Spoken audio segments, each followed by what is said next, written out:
Make in India कहते हैं तो मेक फॉर इंडिया भी है, क्योंकि 125 करोड़ का देश है, इतना बड़ा मार्केट है। लेकिन स्टार्टअप का मतलब ये तो नहीं है कि हर किसी के पास $1 बिलियन का काम हो रहा है और 2000 लोग काम करें, जरूरी नहीं है। 5 लोगों को भी अगर मैं रोजगार देता हूं तो मेरा स्टार्टअप मेरे देश को आगे बढ़ा रहा है।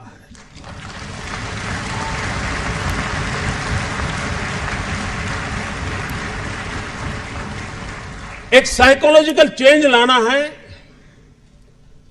कि यूथ के दिमाग में जॉब सीकर की मानसिकता से उसको बाहर लाना है, वो जॉब क्रिएटर बने।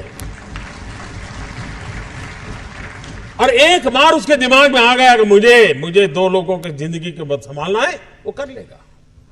ये काम आप नौजवानों के दिमाग से हो सकता है। और इसलिए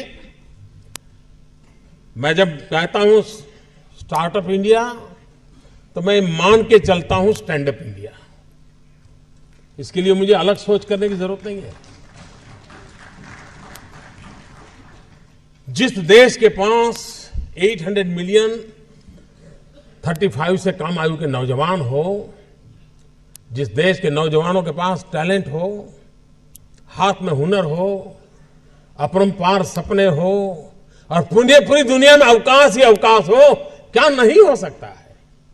मानव जात के लिए चुनौती आवश्यक है, क्योंकि सरफरे लोग तो हैं जो तबाही करने पर तुले हुए हैं।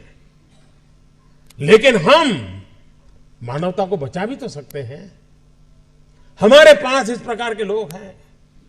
और ये भी सही है, भारत के पास मिलियंस ऑफ मिलियन प्रॉब्लम है, कोई इनकार नहीं कर सकता है।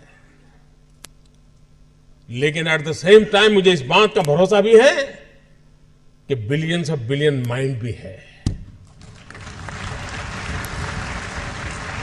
अगर मिलियन प्रॉब्लम है तो बिलियन माइंड भी तो हमारे देश में है। हर स्टार्टअप के पीछे कोई न कोई समस्या के समाधान का इरादा रहना चाहिए।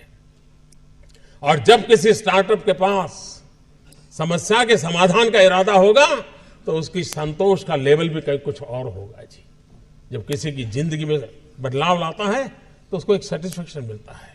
और इसलिए मैं वो कुछ करके दिखाऊं जिसमें मैं जॉब क्रिएटर बनूं, मैं वो कुछ करके दिखाऊं कि जिसके कारण किसी की जिंदगी में मैं काम आऊं, मैं वो कुछ करके दिखाऊं कि मेरे देश को एक कदम आगे ले जाने में मेरा भी कोई योगदान हो। इतना भी अगर सपना लेकर के हम चलते हैं, हम बहुत कुछ कर सकते हैं।